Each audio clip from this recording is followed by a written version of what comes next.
You want to try again, Bobby? Am I audible now?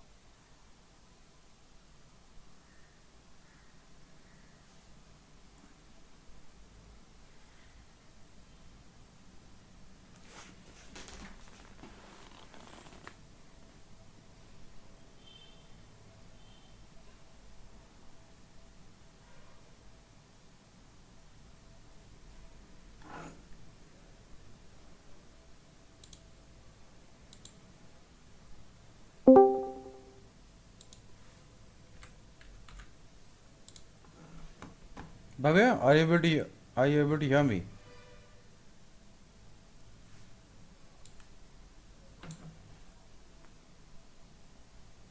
Am I audible now? Yeah, you're audible, slightly manageable. Speak up again. Hello. Yeah, okay. Let's try. Share the screen and let's start with it. We'll come to know.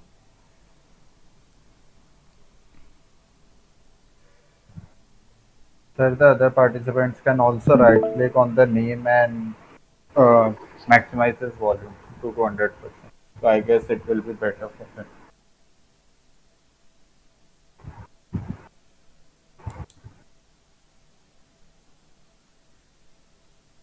I guess my screen is visible to you all. Yes. I'll be starting the presentation. So, hi, I'm Bhavya, as sir introduced me, and what I'm gonna teach you about is what regression is. So, just in case you have any doubts, you can ask me during the session.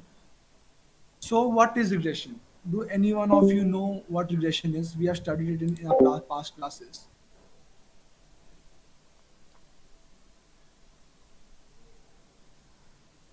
Okay, so let's continue.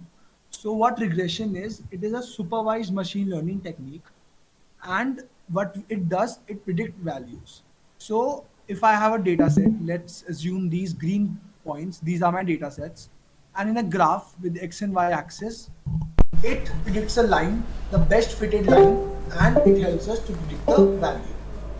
So before I get into the types of regressions and everything, I like to explain you what independent and dependent variables is. So independent variable, also known as output variable, what we give it is denoted by x, while dependent variable is y. So linear regression. We all have studied this in our 10th, 11th, 12th, first year of college. It is one of the most basic concepts of regression, and it is only used in places with very linear data, with very plain data. For example, if you can see this graph, the data is very linear and the line fits perfectly. Y is equals to mx plus c. Y my dependent variable, x my independent, m is my slope and c is my intercept. X value we will give to it, y we give, and m and c is being told to us by the algorithm itself. But for such cases, for cases that like real world data, the data is not so simple. The data is very complicated. We need polynomial regression. Now, like unlike linear regression, just like a straight line, in polynomial regression we have a curve. The curve, how this curve helps us, it reaches the data points more closely, which gives us more predicted and a better prediction. While a simple linear model cannot do that. The concept is very similar. We have one independent variable, one dependent variable, we have a constant and we have a coefficient. But it is more clearer and better on a vast data set. In some situations, we have multiple independent variables, like multiple inputs. We give our data multiple inputs and we want one output. For such, we use multilinear regression. We have more than one independent variables, only one dependent variables, and the concept is same. We do the prediction. Now I will explain all of this to you with a very basic example. Suppose I take this data set. This data set has age and height of certain individual. Now this data set is been marked on the graph itself. For example, 2, 2, 2, 2, 2, 3, and so on. And what my model has done, it has predicted this black line, and Suppose I want to figure out between the 6 and 9 year age, I want to predict what 8-year-old's height would be. Then my model would help me in doing so, and I can predict that value. Now, how all the regressions are suitable on this graph itself? A linear regression, as you can see, it's very simple. The basic formula, my slope, my age, what I have to take out, what is given to me, and the constant, and my height will come. But it will give a very linear output, and I cannot figure out a height with if my age is here or here. So this is not a very fitted model.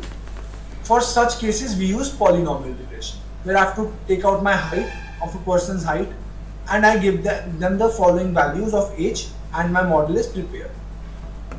And for situations like other than age, I have ethnicity, I have weight and age, and from all these data, I want to take out my height of a person. For such cases, multilinear regression is used, and the formula is as so.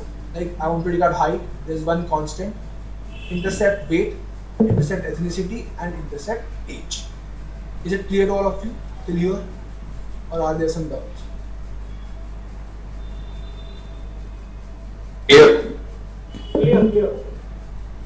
Okay.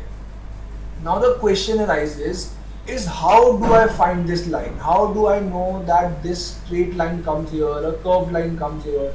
How will I know that? For such, least square error is used. Least square error is nothing but just I want to take out the best fitted line, and this will help me in doing so. Now for this I will take a live example. Suppose we have this data set on a graph. We have data points here, here, here, here, and so.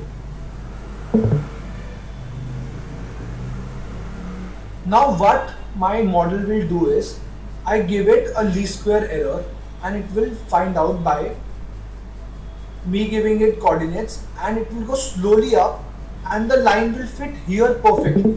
Why here? Because it has the least distance from the data points that I have given. But it can give here, here, but the prediction would be not so accurate because the distance here is very less rather than my line being here, here, or here. This is the concept. This is how I will take out my best fitted line. And in figuring out the best fitting line, there are a lot of problems that we face. But before we do that, it's important to know that the data that is given to us, the some percentage of data, we do some training to it, and the rest data is being tested so that we know that the prediction is right. But once we do so, we get a lot of errors in doing so, such as underfitting. Now suppose these blue dots are my data points, and this is the prediction. Now this line is so linear that it cannot predict this or some data here. For this thing is so linear that it won't be able to understand or learn the complex pattern when we test it. But what if we overdo the points? What if we mark all the points? The line covers all the points. In such case, overfitting happens. Now this will run great while we train it.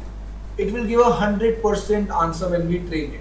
But while we test the data, it will be so accurate that giving a data point here or here, it will not be able to provide us good answers and will result in an error. So what we want is the best fit line.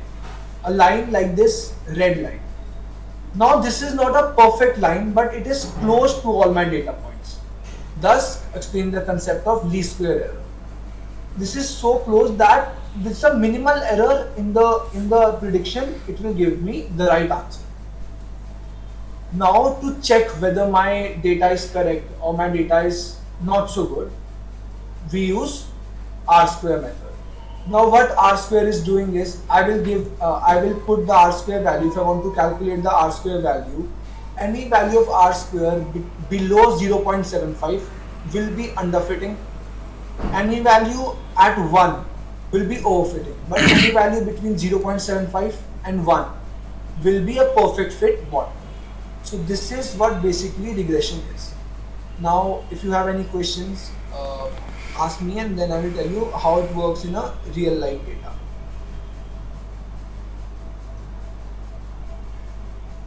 Any questions?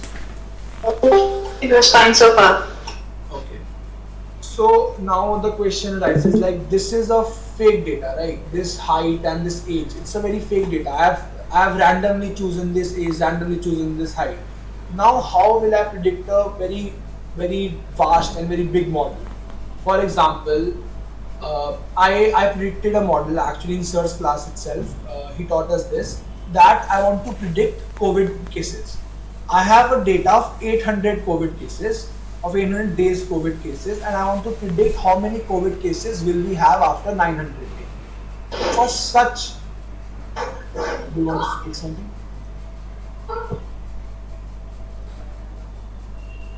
For such cases, suppose I want to take out how many COVID cases there are after 900 days, or on 1st September 2021, I can do that by that prediction model.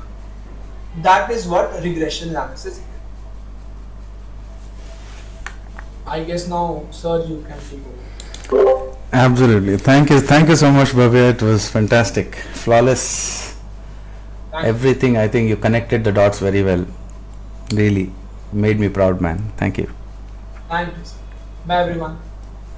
Thanks. All right, guys. So hope you guys understood a bit. Yeah, a little. Yes, sir.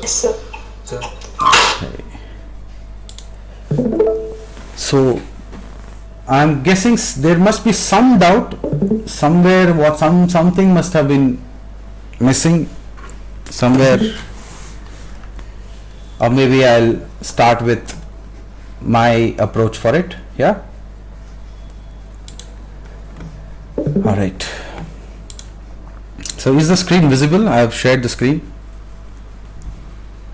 Yes, sir. Yes, sir. Okay. So you've got some idea now. Okay, you got some what the whole deal is about. You've understood a little. Now let me approach in a different way. Regression is also called as curve fitting.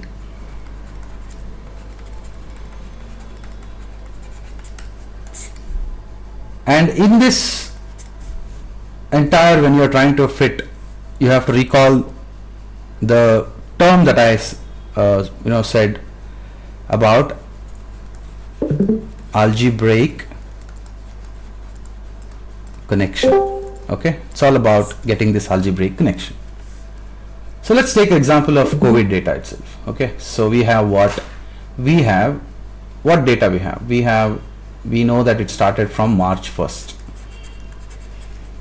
2020. That was the first case registered. After that, March 2nd, you had maybe one. March 3rd, you had maybe three. I remember it because we do a lot of analysis on this.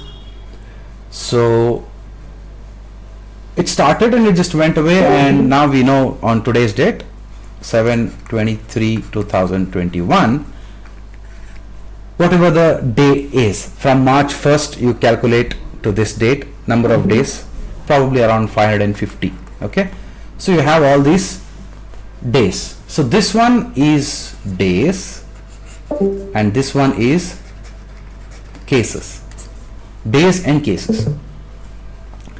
Now we want to fit or create an algebraic connection using which we can predict what will be the probable case on 600th day. This is all time series data because it's all progressing in time. This linear regression is applied in time series. I told you there are different kinds of data, so all that the classes of data that we spoke about, quantitative, qualitative, all that is one kind of class. Now this is whether the data is temporal whether it has temporal dependencies. Temporal means related to time. Spatial means related to space. Categorical dependencies means here instead of 1, 2, 3, 5 it increases, right? 5, 7, later it went on to what, 1 lakh and all, right? COVID cases, it just had a huge number, up to 35, 40 lakhs and all it went. So there's a huge increase in data, and there are numbers which are also increasing here. This kind of data is called time series data. So we are now wanting to create a linear regression model. Means, see, again I'm saying linear regression model. What is a model of the house? Model of the house is architect builds a model of the house and it says, okay, this is the how the model is. This is how your final house will look like. This model is nothing but modeling the phenomena. Okay, modeling the phenomena using algebraic connections. So linear regression, because it is linear, we know we have to fit a straight line. So now your choice of fitting a straight line, we saw the data, we said days and cases, okay, this is also increasing, this is also increasing. So why not try putting a straight line? When I say why not try putting a straight line, you have guessed something. Now this guess is called hypothesis. Okay, now this is called the hypothesis. Now whether your guess is right or right or wrong, the model will tell you. Okay, but what is the model eventually? The template of the model is y is equal to mx plus c. Why? Because this is the equation of the straight line. And when we know that this is the equation of the straight line, you have two variables over here. Now which one is the independent and which one is the dependent variable? Tell me. How many think y is the independent variable here, because it's already like, separated out? So how many people think y is the independent variable? Put 1.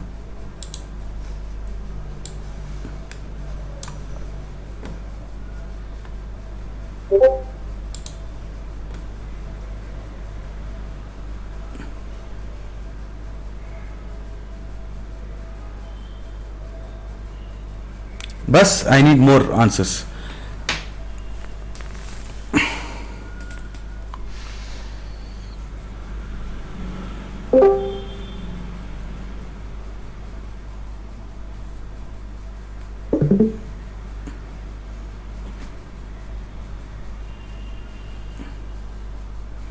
Yeah, we are seeing some answers. Y is dependent on x, because you can see here only for all those who put 1, see what is happening to her. How did y come to existence?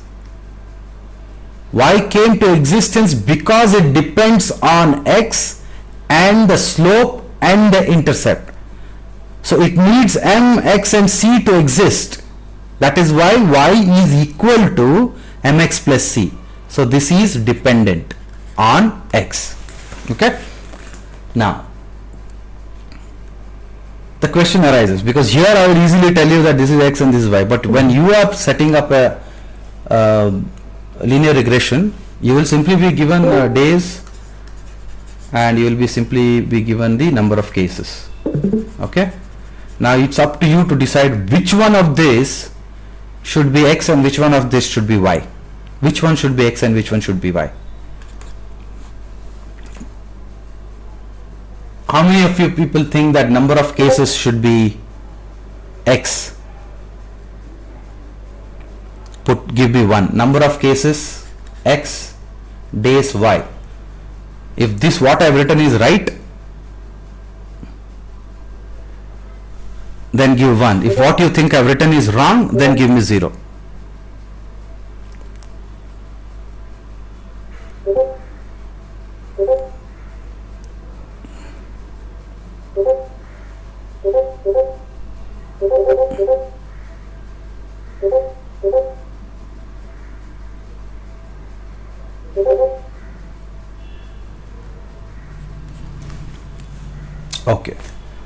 Fine. So there is mixed opinion. So not a problem.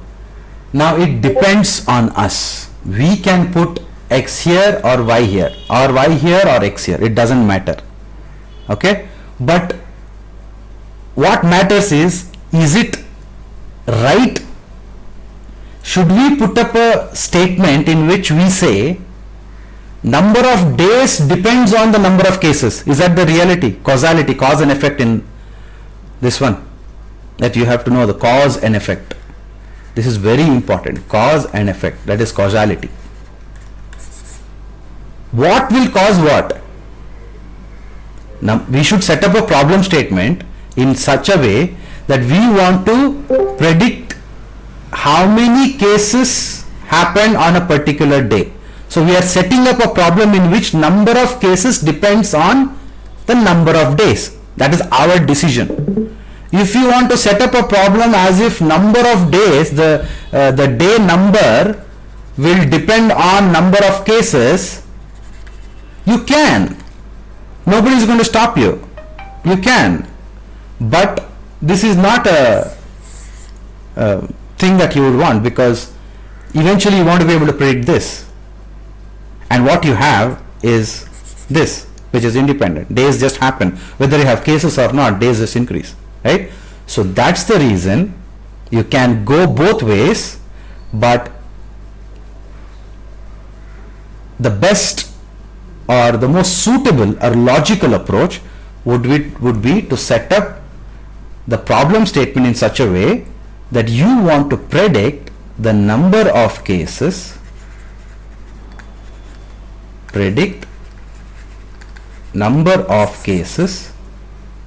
as if it depends on the day. So this is that is why you are going to put day as x and number of cases as y. So we now need number of cases is equal to some slope into day plus some constant. It's okay. Right. This constant is an intercept. We will see what it is. We'll get the whole idea. Other way around makes more sense, I guess. If you put like days is equal to number of cases, if cases is independent and day is dependent. Days is equal to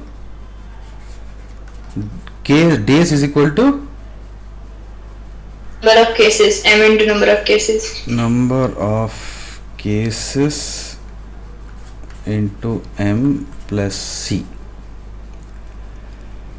So you are saying the number of cases is independent. So usually, so what you want to use the number of you have data, so you want to use the number of cases to predict which day it is. Yes. Why would you want to do that? You can do it, but why would you want to do that?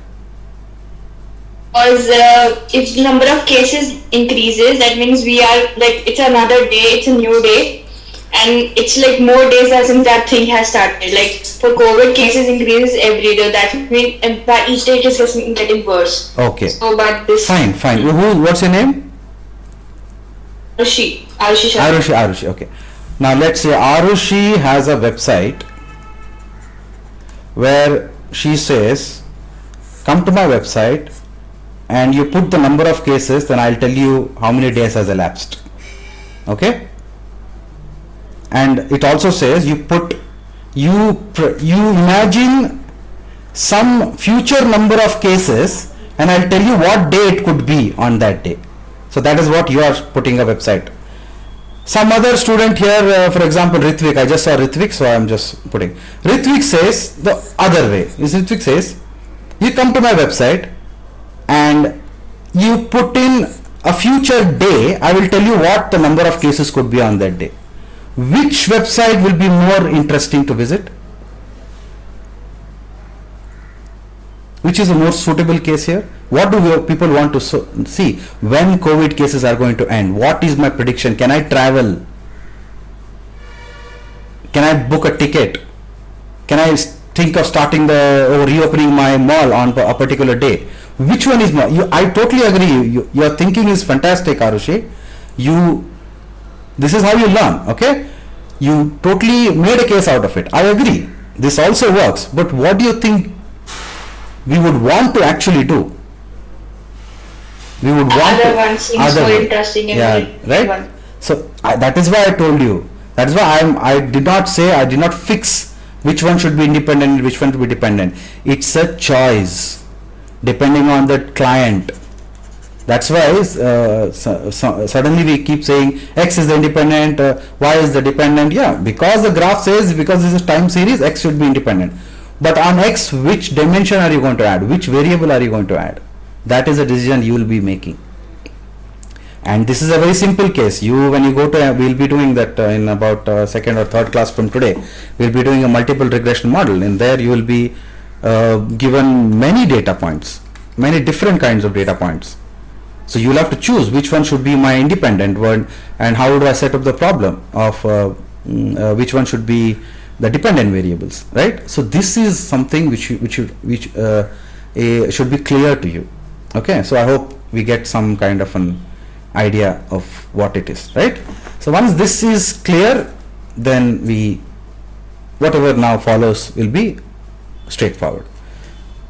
Give me a 1 if it is sort of this aspect is clear, that you understood what is the point I was trying to drive.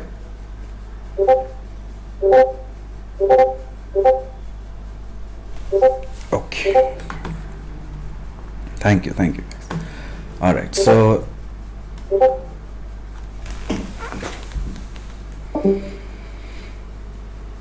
now the question is, given a data point, given a data set, how is what is this linear regression algorithm doing inside? How did it come up with a model? So why is y is equal to mx plus c the model? Then you have given let's say number of cases is equal to m into days plus c. Now we need to find m and c, because if we get these values, then we have the model ready. So maybe you get some junk value here. I'll put some 0.25 into days plus c, some 4 or 5 depending. I'll show you where it is. So now this what you're seeing right now. If this was the m and this is the c, this is your model. That's all there is to it. Now in linear regression, this is a model. In polynomial regression, you'll have a slightly complicated version of this. In multiple linear regression, you'll have even more complicated variations. In deep learning also, you'll have all algebraic connections only. But the way to arrive at this model will depend on the complexity of the data. Eventually, it is all one mathematical formulation, not I would say formula, it's just a formulation of the phenomena, right? The modeling of that phenomena. So this is, now the question is, how is the algorithm finding this out? Now that is what is important. Otherwise, getting this is, if you see Python code, I'll show you, in 6 to 7 lines this model comes out.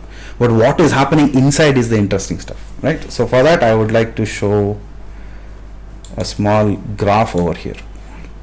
Okay, so this is your y is equal to mx plus c I have written, okay, for which let's say I'm going to put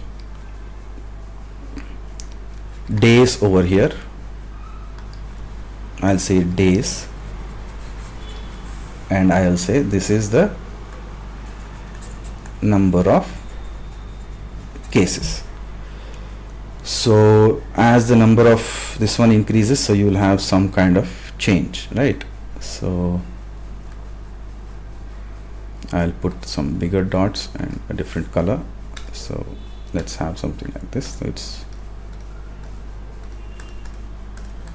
So it decreased some point and then it increased again, and probably now decreasing, it's increasing.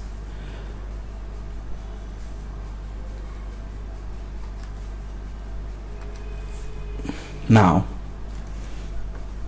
the algorithm starts off I need better spacing.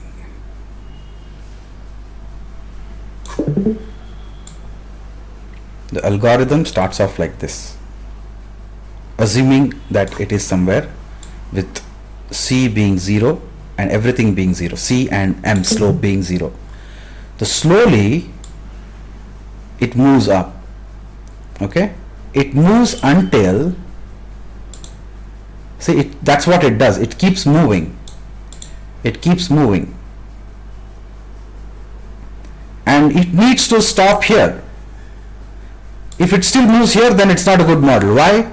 Because the distance from these points are too much.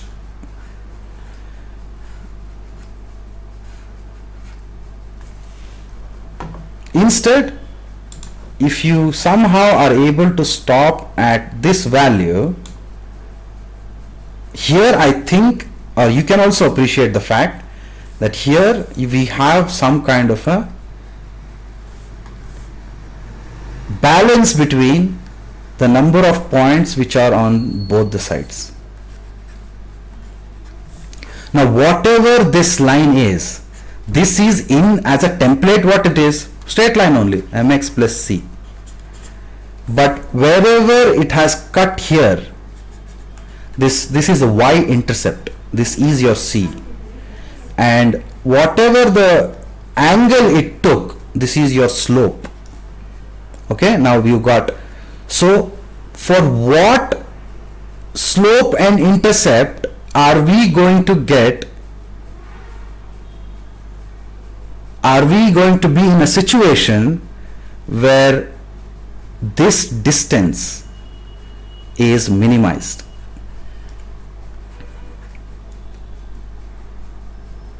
That is the question. That is what your linear regression does. Now I also want to show you that there will be cases where this particular data which I showed you here, I'll put another, this could be here also, this, it could be like this. Do you think this model will fit here, this green model for this data point? It won't. Now let me change this. See, nothing I can do here is actually getting me that fit. So only changing the slope is not going to help. I need to change where this line is cutting the y-axis. Okay, so here C, see here, M and C. I am now changing the C. I change the C. It has maximum until 5 it will go, or minus 5 it will go. That's why it is minus 5 and 5 here. So it came till here, and now I'll change the slope.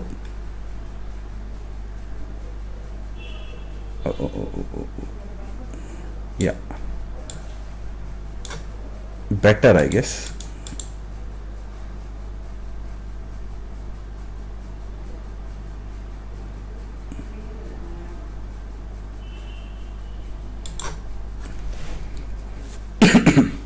So again the same thing applies here. Oops. Okay, yeah, this is good.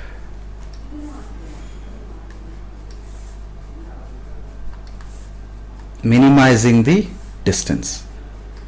So in case I'm just telling you minimizing the distance here, in reality we are again we are going to take the absolute value. So we are going to take the squared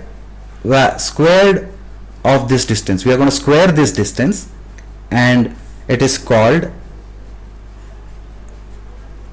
least squared distance. So we are minimizing the least squared distance from the model and the perpendicular distance from the data points. These are the data points. These are what is this point here? This point actually is some day 2, and the number of cases from past data. So we are giving the past data. We are saying on day 2 this much was the case.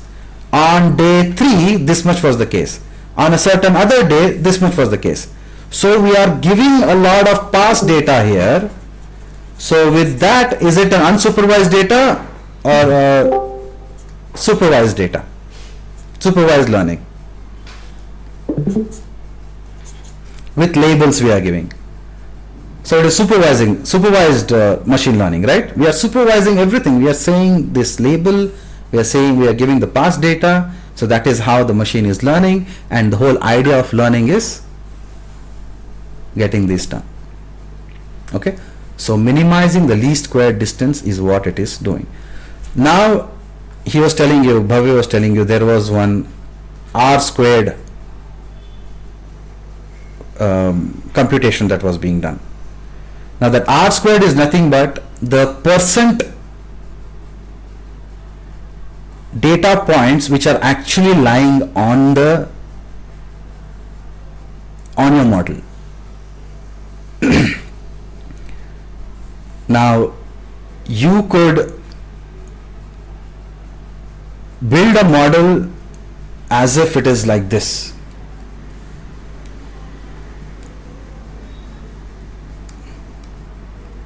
Let's say you build a model which would, it's possible, okay? This may not be linearly possible, but polynomial regression will make it happen. Now this can be an ideal model. If you build this model, you'll pat yourself. But what have you built this model on? On training data. This is training data, no? All this data you gave, you're training a model. So if you build this model and you are not building it, you are just asking the algorithm to be best accurate. So how many points, what percent of points are actually lying on the data points now? 100%. As you can see, we have fit the model. The 100% points are lying. So this one corresponds to the value of 1 in R squared. Okay, so R squared, if it is 100%, it corresponds to 1. Getting this 1 or close to 0.98. Now this is, although looks fantastic, but it is not advised, because your model is not supposed to be a hero in front of the training data. Your model is actually supposed to work in the real world, which is a testing data. So in the real world, you don't know actually what is going to happen next. So if you try to fit your curve exactly like this, then you are increasing its bias. That is called bias. So you should sort of, it's called a bias variance trade-off. Okay, you should know that this is only a training data. This is just a sample that I have got. So I don't want to build a perfect model on my sample. I'm okay with if it fits sort of 80%, because eventually I want at least about 80% accuracy on my real data, which is when you predict for the 17th day. Here we don't have that data. So on the 17th day, what could be the probable or possible number of cases on the 17th day? So if you fit a model which is very, very on the dot to the given data, then you are decreasing the probability of you being right here. Well, I would say difficult thing to get your mind around it, but try. Okay, you can rewatch this video and pause and understand what was happening over here, right? So basically this is what is happening. This is, you're minimizing the least square distance, and you have a bias and variance trade-off which you have to be aware of, and it means that you simply don't try to build a model which is perfect.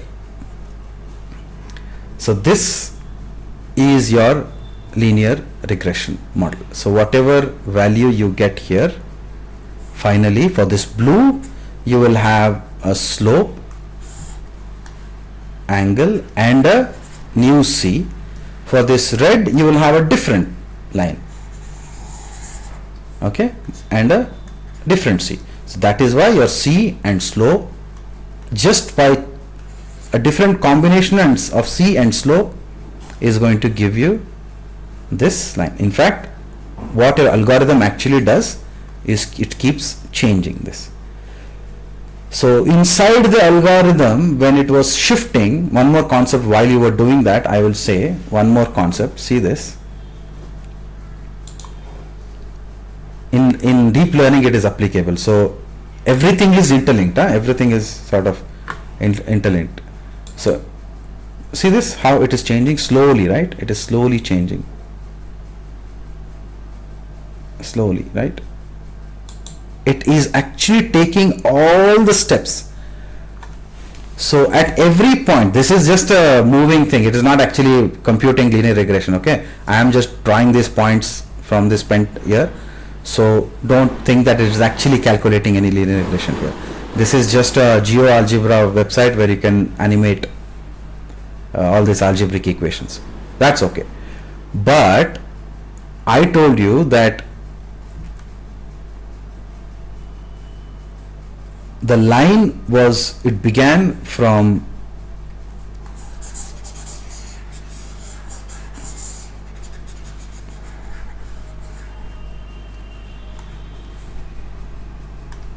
this line. When it was, let's say you are trying to build this model, it starts with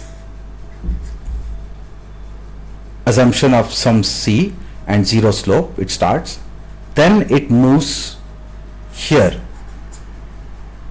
and then it moves here. Okay, from here it will know that what is the distance of these points, so it wants to minimize, right? So it will move from here to here. The next time it will move equidistant from here to here.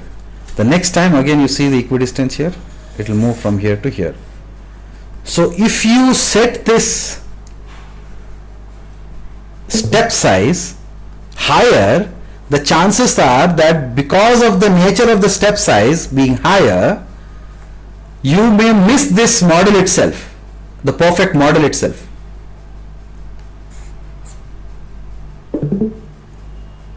So this step size should be also in control or in range. So this setting this step size is called learning rate. Okay, so setting this step size, if you give a very small step sizes, then it will do that step here, here, here, and it will actually end up with one line, or maybe another step, it will get a best fit. Okay, so I hope I'm drawing too much in my mind. It's all very clear. I hope you guys are also following the same train of thought, because after a while, if you look at the picture, it's such a mess. You don't know what happened, right? But step by step, I hope you followed the flow. Okay, so that's what I wanted to tell, that when the algorithm is actually internally calculating, this is what is happening. So we'll go ahead and see. I'll set up the whole thing now. I'm going to open up that IPython notebook, and we'll yeah. So can I ask something? Yes, yes, yes. So sir, in the linear regression model, we are plotting a straight line, right? We are not plotting a straight line. We are hypothesizing that a straight line could be my model. Think. Okay. Okay. We are not here to plot a straight line. We are saying the straight line could be the model which can help me predict this. Okay. So suppose we are calculating the number of cases for day 17th. So we can like extend the line and we can calculate the number of cases from that, right? Why you want to extend the line? Your data only is this much till day 16. How the line will be on 17th? Your data will fit only this much. We want to predict the value for day 17th. So you put 17 here.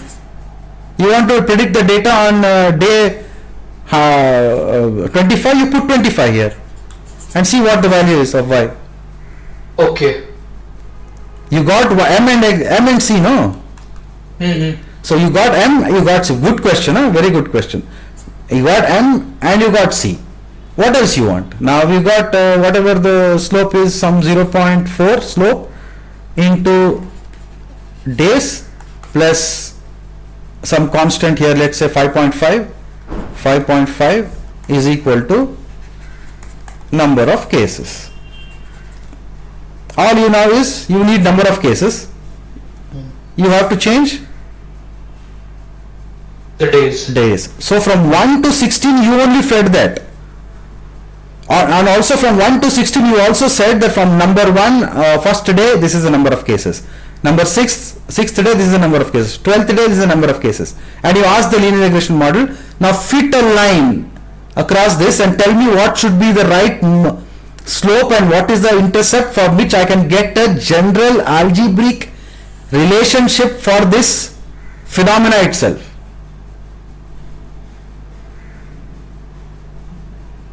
So once you get a general equation, you've got a local formula now.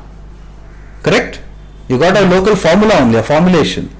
So using that you will say, okay, now I'll put days, I'll get this number of cases. So it's very, if you keep thinking about it, you'll see that how smartly they have done it. Did I use any calculus here?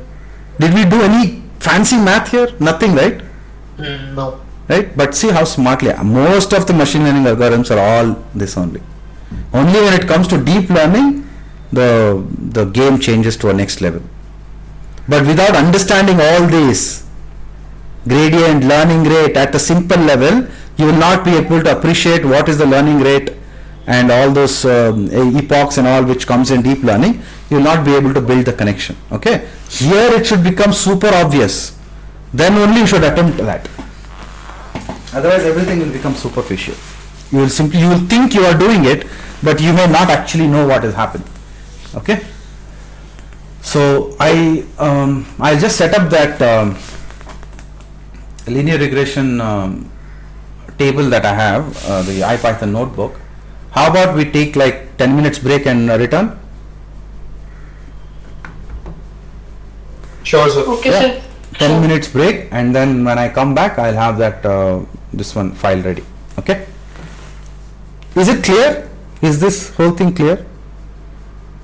Give me a 0 if you still have doubts. If it's still not obvious, give me a 0. That linear regression is still not, it's not working.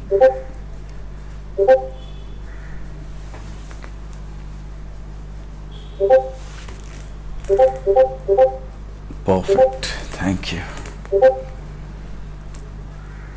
Great. Okay. Which means that I can take my 10 minutes break in peace. Thank you. Alright guys, I'll see you after 10 minutes. 5:18.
So whatever we explained, whatever we learnt so far, that can be done very easily on Python.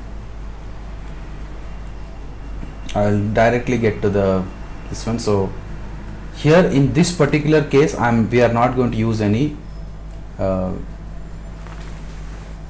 only algorithm that we are going to use is directly calling for stats.linregress. So we are going to give some x-axis, we are going to give some value for the y-axis. Okay, so the stats model, the stats module can be imported from SciPy. That's a package which comes inbuilt, okay, with Python. So scientific, like NumPy, SciPy, right? So we have SciPy. So from SciPy, import stats. Once you do that, all the attributes which were there in this package, all the attributes of the stats package which belongs to this the main library, that is inherited into this particular instance of Jupyter Notebook. Okay. So with that, we can call for stats.linregress. This is the inbuilt. We are not fabricating this on our own. This is an inbuilt API call. Okay. So this is an inbuilt function. So we are going to actually use a .linregress, and we are supposed to give it an X value and a Y value. This knows, linregress knows that it needs to get these two values. So whatever we call it doesn't matter. We call it page speed, purchase amount, doesn't matter. It requires an X and Y. It will fit it. That's what it does. You give me some values of X, you give me some values of Y, I'll fit it. After fitting it, the outputs are like this: slope, intercept, R value, P value, and standard error. This is what this library is designed. This particular module is designed to give you. Right? There's in this module, in this object, there is one function. This function's return type are all these. I told you, you square something and you return one value. So these are multiple. This function actually gives you many values, returns many values. So there are complicated way of writing those codes. They have written it. Now, once you know that this is what happens, now how do you set up the whole thing? For this, we need NumPy, okay, numerical Python, for all the small calculations that we require, like getting all this random data and stuff. Here, we are not taking any COVID data, days in. So we are fabricating the data, okay. So this particular thing we are fabricating, we are setting up a problem which says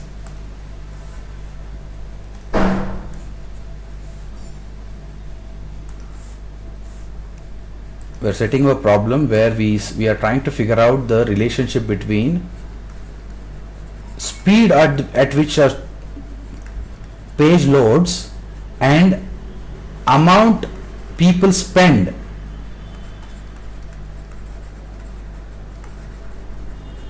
on a page which loads faster. This is the kind of relationship we are trying to observe here. So for that, we are going to create some fabricated page speed data which we are going to use or hold in this variable. Okay, so of course this is going to be a list, so we'll hold all this data that gets generated in page speed. But how are we creating this fabricated data? We are creating this fabricated data by asking for a np.random.normal. So we are saying randomly give me 1000 points of data which has a mean value of 1 and a standard deviation of 3. So if you actually print page speeds, if you go ahead and here and print page speeds, you will actually get 1000 data here. If you print page speeds here, you will actually get a big matrix of 1000 points. Now, when you go inside and check, you will find the same pattern, that pattern that we saw yesterday in PDF, around the mean 1.0 and between 3. Between 1.0 and 3, you will find about 32% of the data will be around this. You will actually find that. That is what it means, np.random.normal. So we are using that function and we are creating some fake data. Okay. So that's as simple as it is. So our page speed is ready, and we are going to use page speed as X, and Y is purchase amount, which we think should depend on the page speed. So purchase amount, again we can fabricate it, but here in this case I am exactly fabricating it as if it is a straight line. See, this is a C, page speed, this one, and this one is your slope. Okay, so here we are making page speed plus np.random some other values, and we are setting the problem as if it is a straight line only. That's why when I scatter this, because you must have done matplotlib, correct? I had sent you that matplotlib this one, right? File. You guys did it or not? Matplotlib. You saw the video, right, guys? Matplotlib. Yes, sir. Yeah. Okay. So in that, it's sort of pretty much clear for you guys that this should be, you know, what scatter does, right?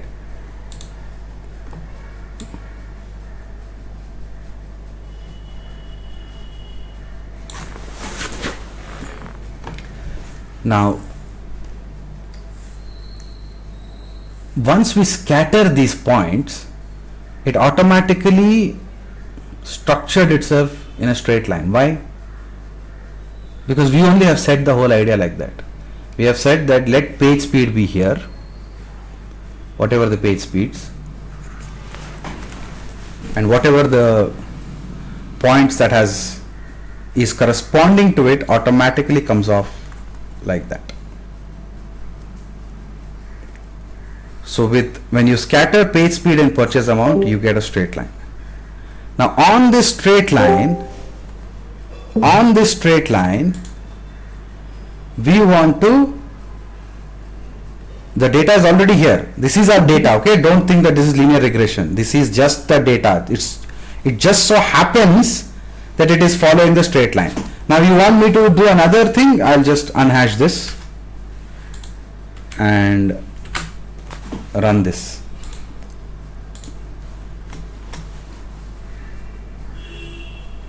See what happened? See how it's scattered now? Why? Because page speed is equal to np dot random dot normal and purchase amount is equal to np dot random dot normal. Totally different. There is no interconnection only. For some value of page speed, there is some random value of purchase amount. There is no interconnection only. This is fake data I am creating. I can create data, fake data like this also. I can create a good fake data which has some relationship. Why am I doing this? So that we can demonstrate how linear regression works. In reality, you don't create fake data. In reality, directly an Excel sheet is given to you in which you will have different columns. So you can choose what you want to be X and what else you want to be Y. Directly, instead of doing all this fake data business, you will directly use this line and add the X value and the Y value and you will get this. In here I am creating all these things because I get a chance to explain to you the use of this random dot normal and how it works and also how the scattering happens. So when you are teaching somebody, it is easy to show that scattered will not actually give you a good line. When you have a correct relationship, it will actually give you a good line. So when we want to teach it, this is how it has to be done. That's why we are going to show this. So okay, let me keep it. It's okay. May I ask a question? Excuse me. Who's that? Yeah. Yes ma'am, yeah, tell me. When we are taking from the Excel, how we can give that? We have to pull all the data here or how to call the data from the Excel file to this? For that one, we will be doing another class called pandas. Okay, there is another library called pandas.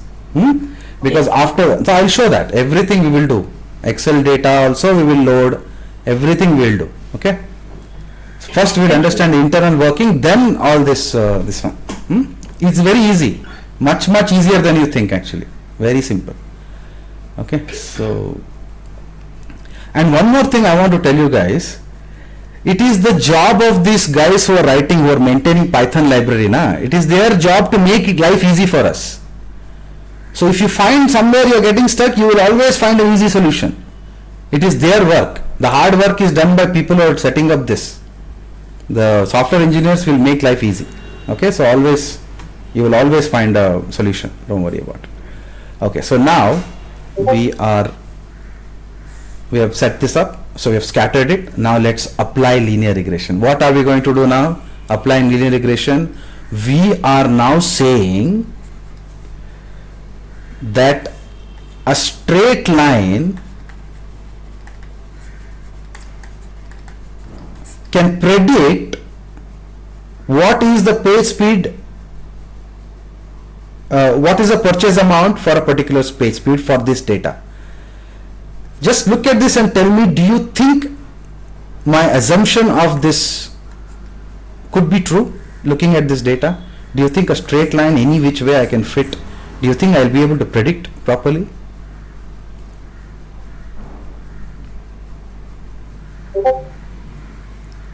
No, right? Yeah, you cannot. Now, who tells you that you cannot? There should be some measurement over there, no? That you cannot. So that is what this value does. Ayyo, this is such a mess.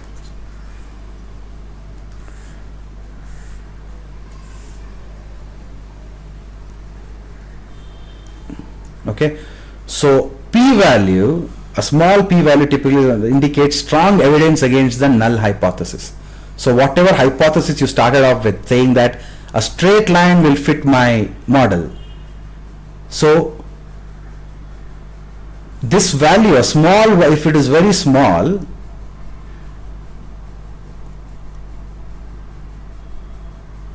or high, it actually tells you one particular thing. It is saying the probability of my hypothesis being wrong.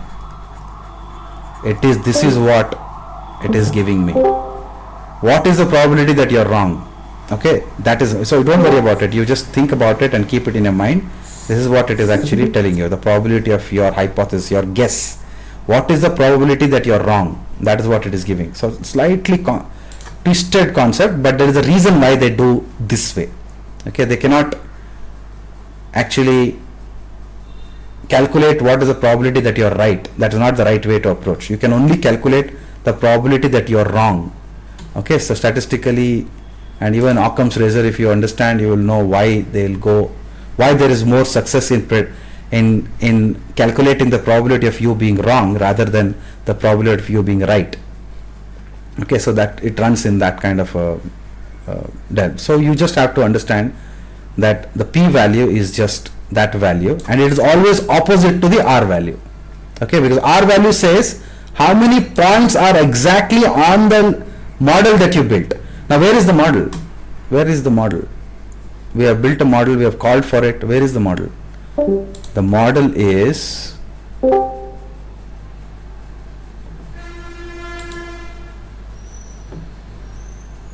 it's already here. Okay, once it is computed, the model is already here. So if you want to see, just type in slope and run the thing. See, slope, whatever you type in, it will print here, or you can use print and you can type. See, slope is this much. You want to see intercept?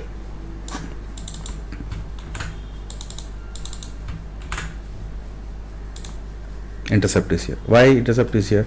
Because the model's intercept was here. The model is already here. Okay, that's it. This is the model. Because what is the model eventually? Your M and C, that's it. After that, it is also giving you R value also, because how many number of points actually was lying on the given model itself, it is giving you. Then p value, how right or wrong were you? Then standard error is how many, that's a different concept. So you can Google the idea of standard error. There are many explanations that I usually give it as an assignment for you guys to understand and read up what standard error is. After having understood all of this, pretty much sure that you will understand what standard error is. Okay, so go and read and you will get some twisted answers, so you will figure out which one is the right answer for it. So assignment for today, understand what standard error is. Trust me, I will ask the question on this on the final exam. Okay, so don't tell me that I didn't tell you before.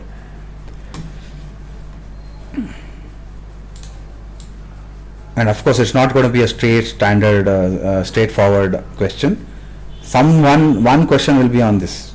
Okay, so that standard error and everything is getting calculated. We just need the slope and the intercept. R value is here, so we do a R square of it and we get a value which is so low. See this, e raised to minus 0.5, very low. So what it is saying, it is so low that you cannot even call this model any right fit for this kind of data. Why? Because this is a very random data. You can never find a model for this. Actually, we have scattered it like crazy. So don't expect that you will ever find a model for it. Now, but how did this red line come up over here? This red line came up because of matplotlib. We are plotting the red line on the data. So these are two different graphs plotted on each other, just so that you understand what the line is. Okay. So, but how did this line come about? The line came about by writing this small function. Define predict x. I will give you x. You return what? Slope into x plus intercept. This is your model. All you needed was slope and intercept. So eventually tomorrow you want to hard code something, or you want to build a cloud service or somewhere, you will have to use this like this only. All algebraic connections will come up with the variables and whatever the constants they are. You will have to build the model like this only. This is how it works internally. Okay. People can package it and make it easy one click, but internally this is how it works. Now you do a fit line is equal to predict page speeds.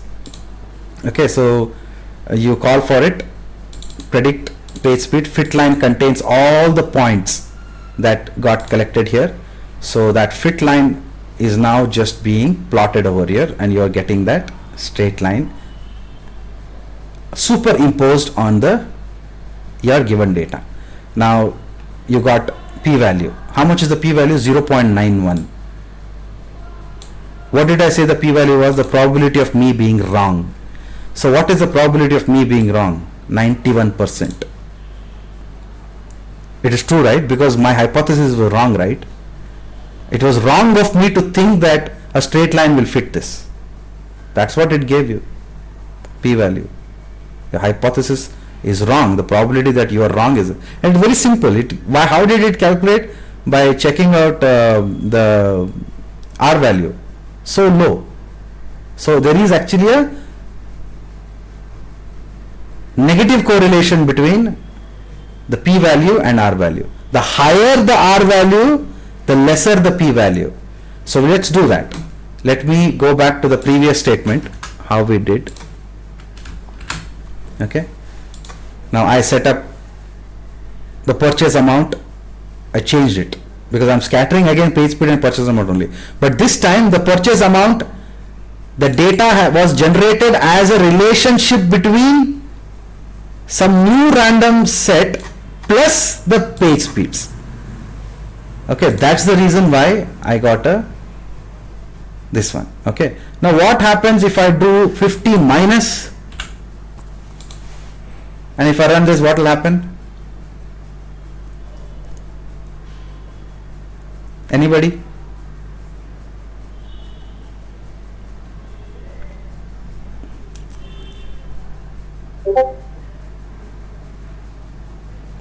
Negative slope means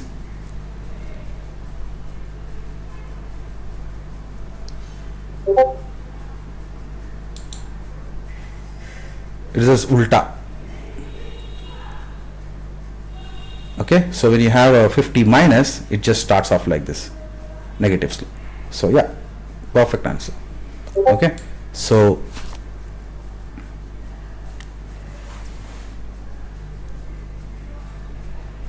decreasing purchase amount. Yeah, you can say that also. Yeah, you can say that because we are changing the whole way it works, right? Anyway, so we have got that. So this is our now ideal data that we have in front of us. Let's go and check what has happened. Intercept still, I guess it's about, okay, it's just supposed to change.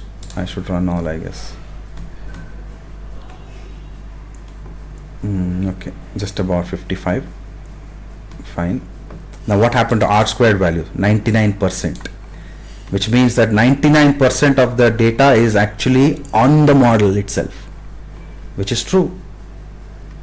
Now what happened to the other value, p value? What was the probability that I am wrong? 0.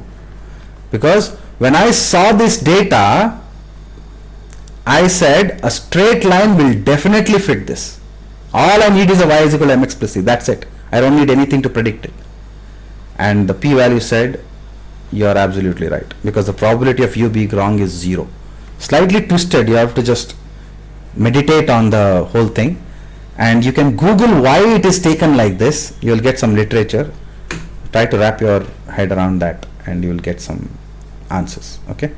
So, and of course the standard error is also very, very less. So this is a hint for you.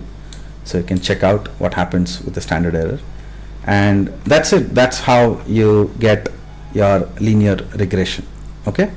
So if you want to now find out how, because life is not always like this. No, nothing is in life is like this. This is super ideal case. Nothing works like this. Okay. Probably some events, but those are not events of which is going to bother us.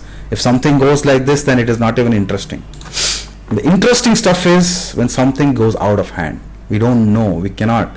That's when we are going to put so much effort in understanding. So when you have large variance in the data, a straight line may not fit, but you want to give the ability for this model to twist as the data is twisting. So that ability is given by polynomial regression, and in this case we have a function called np dot polyfit, and in this case you just are not giving x and y, you're also giving the degrees, or how many degrees can you change, how many times can you twist. You are setting it up, you are giving it 3, so you say 3 times you can change. If there is data like this, you can 3 times you can just change it, right? So here we start off this problem statement with matplotlib inline. This means you already know what it means. Change as in? Sorry? Change as in? Change as in for with respect to? You were saying that 3 times we can change. What kind of change we can make? Okay.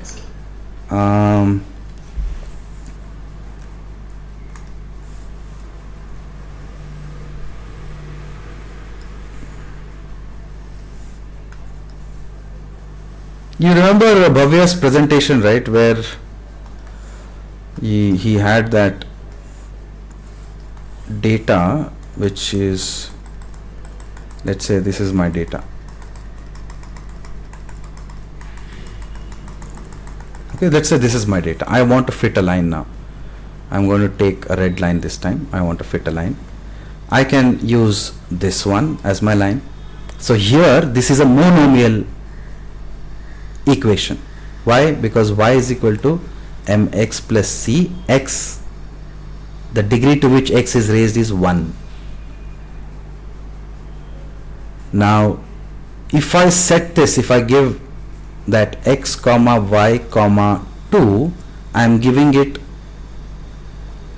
the chance to curve around somewhere. So your next attempt will have its work is to fit all the line. Okay, but if you are saying you try as much as possible, but the degree to which you can change is only 1, then this is the max it can do.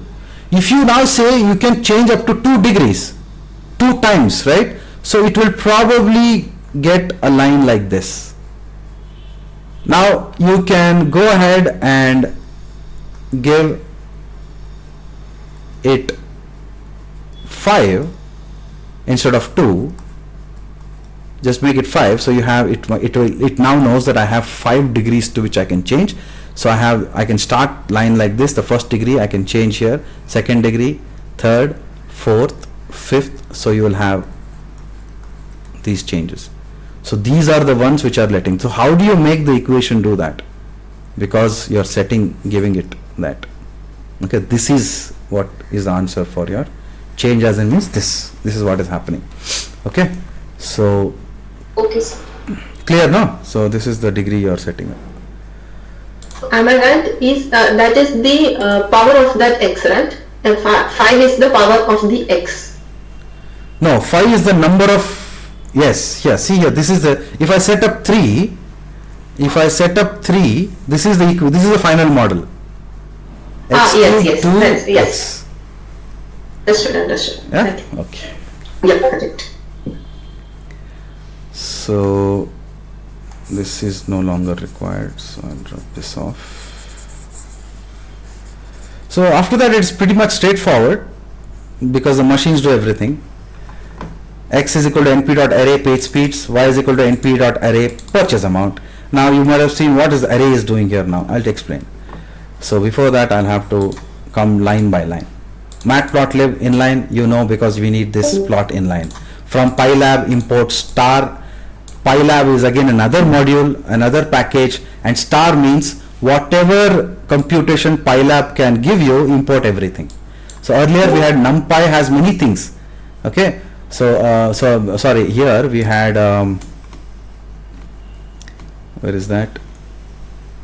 From SciPy import stats, right? So we could also do from SciPy import star. So star means everything, every library that module that SciPy has, import everything. I might use it. I myself don't know what I'll use. So just give me everything. I'll just use it, right? So that's what it is saying. So from Pylab import star, we will use some computation later here from Pylab.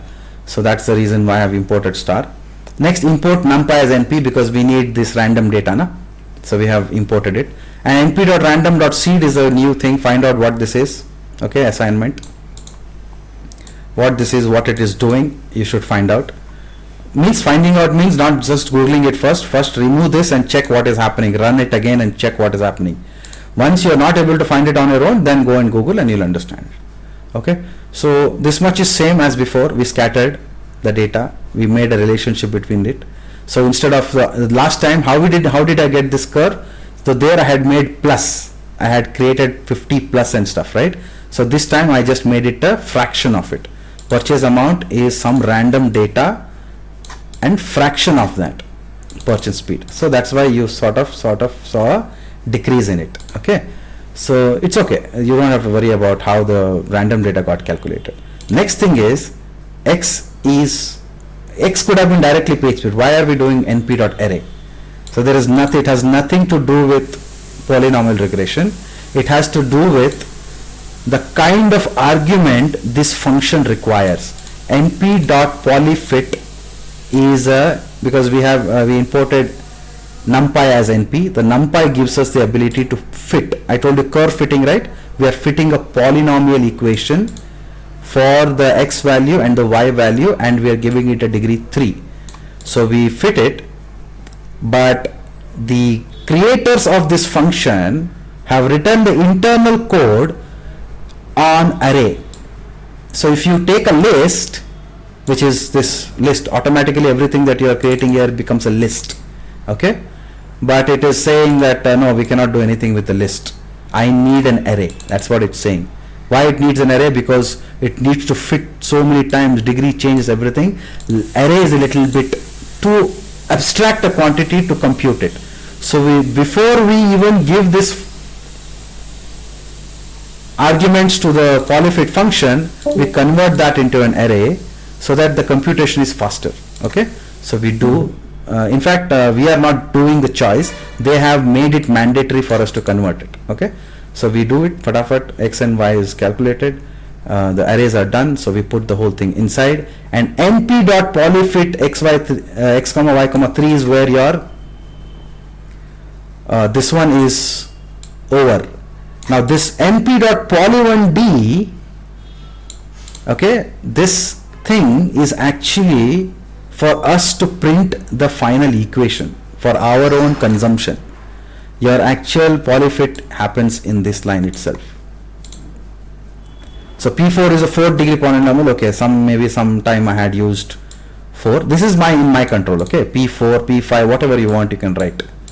So you may want to change. Okay, this is what happened. So the final data that we got, this equation what we got here. So this is P4. So P4 is actually this entire equation. So somewhere over here we have done a plt.plot xp comma p4 of xp. Okay, so first we plotted the main data, which is xp.np.linespace 0 700. So why we did 0 to 7 to 100? Because the main data came up to this. Okay, randomly whatever data was collected, 1000 points, and the mean value and the standard deviation came up this. So to maintain the scale, we know from 0 to 6 we have the page speed, so 0 to 6 seconds, and we have purchase amount, randomly it has taken, but we know what it has come out with. It's all random data. Every time you run you'll get different random data. Okay, so we know that this is the one which has been set up over here. So here also we are going to set up the same thing. So we know 0 to 7 100 points. So give me 100 points from 0 to 7 and put all that in xp. Okay, now plt.scatter x comma y, this is the same function which is used here. Plt scatter page speed comma purchase amount, only we have changed it into arrays, so we are doing x comma y. So first thing, the blue plot gets plotted. After that we took this xp. Okay, this linspace also gives an array, so we take this xp. What is in xp? If you actually go ahead and see what xp is, copy xp, run. Okay, I have to run all. Okay, xp has around 100 points.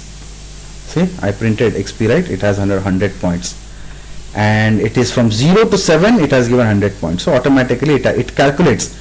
If you want 100 points with an equidistant step from 0 to 7, it calculates the step sizes and it will give you step sizes. Now why are we doing this? But nothing, we are just trying to feed some value to this.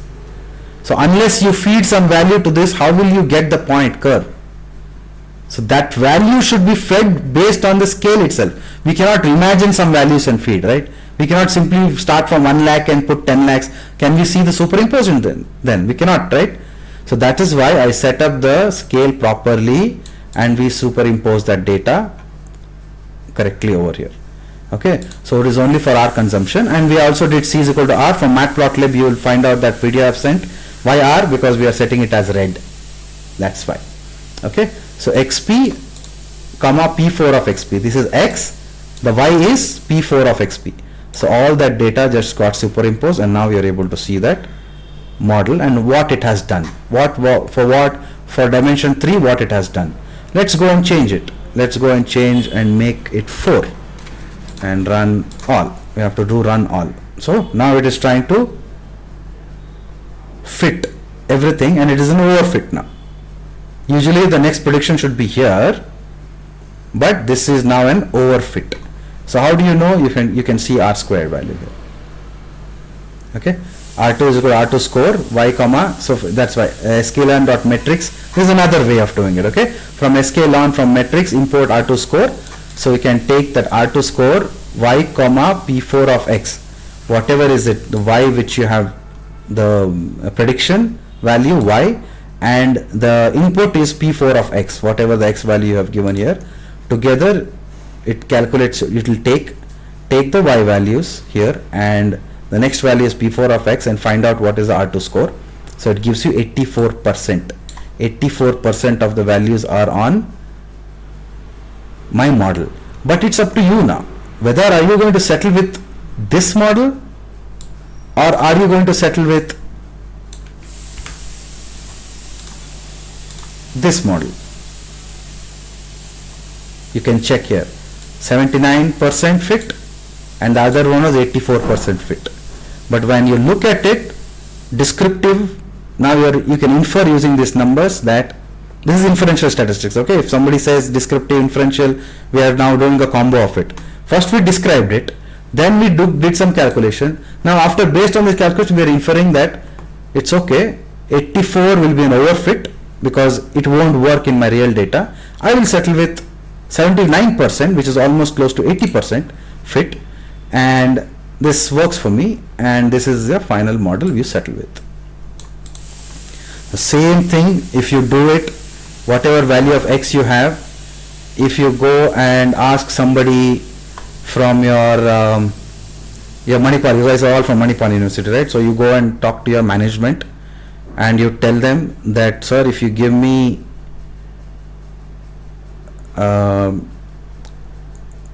access to your, let's say, power control grid, where I can calculate, I can get the voltage fluctuation and amount of power coming in, then if with that data I can do a real-time model building, and we can tell you when is the next time where you can have a major surge.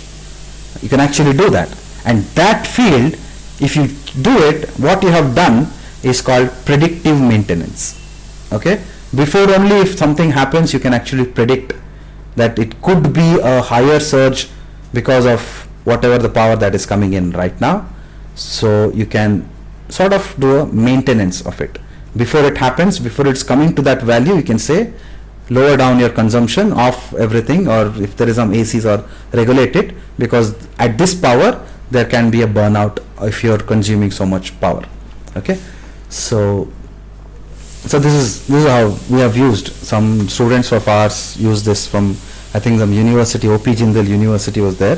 So they had a Jindal steel plant attached with their university. So these students who took a course from us, they actually went ahead and put this a slightly complicated model of this working in with OP Jindal. Okay, so that's how this was used. So that's it. So this is the difference between linear regression and polynomial regression. What changed is nothing but the variance. What remained still is the number of dimensions are same. You still have just two. You have one x, one y. In the next class we are going to do two things. We'll start with pandas. Once we finish pandas, then we are going to do multiple regression, where you are going to encounter problem statements like, who told you that purchase amount depends only on page speed? That is the wrong thing. Purchase amount can depend on page speed, it can depend on offers, it can depend on uniqueness of the product, so many things, so many parameters. So now in this case, purchase amount is still the dependent variable, and you have many independent variables, x1, x2, x3. Now how do you set it up, and how do you calculate which one of this is an important parameter in building the model? That's your multiple regression. Okay, so multiple regression, once you understand, it can be used in many ways. You can use it to select features which are important. If it is, this one is not good enough to predict, then you remove this, only keep these things in the model. So that's how we are going to be doing multiple regression. Alright, so hope you have enjoyed the class today, and congratulations on entering machine learning world. Any questions? I'll be here, and we can have a doubts or question session.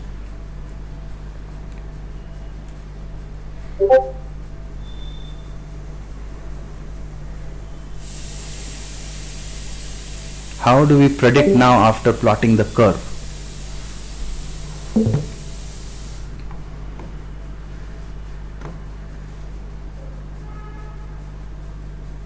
So P4 is equal to this model. So just go ahead and code this model. All you have to do is code this model. And now you put x value and whatever, that's it. If you now put x value, whatever the result is, that is y.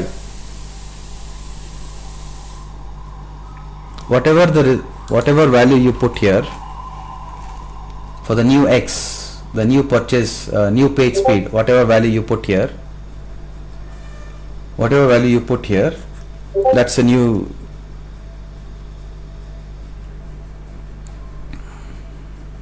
Okay, okay, fine, Raghu. So that's the whole idea. And yes, ma'am. Yeah, after pandas class, yes, we will.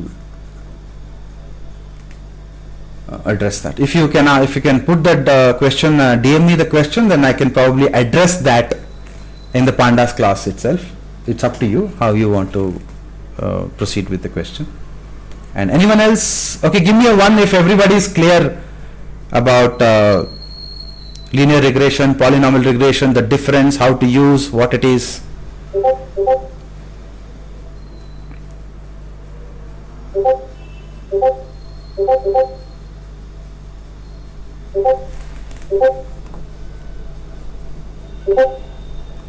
So everyone who doesn't give me a 1, I have to assume that they have not understood it.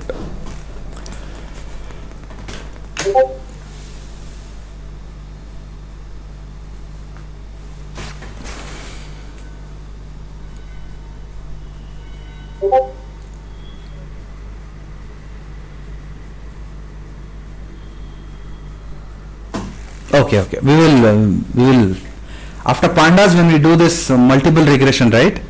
I'm answering the question, Asha ma'am's question. After pandas, when we do the multiple regression, we are not going to create fake data on it.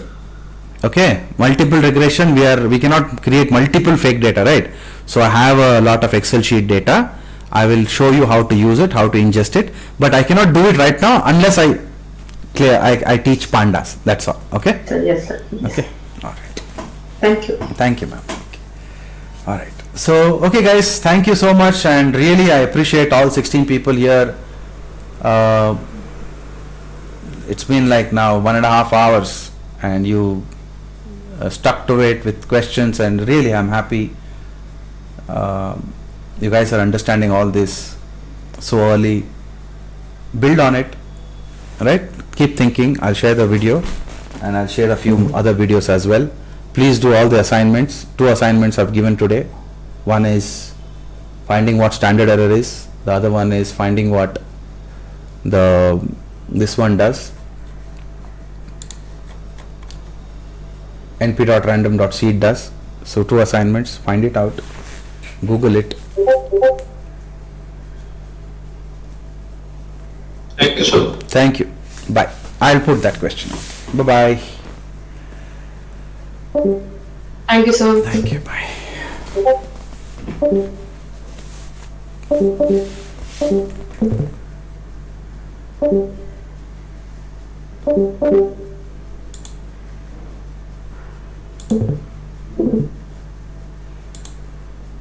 Thank you.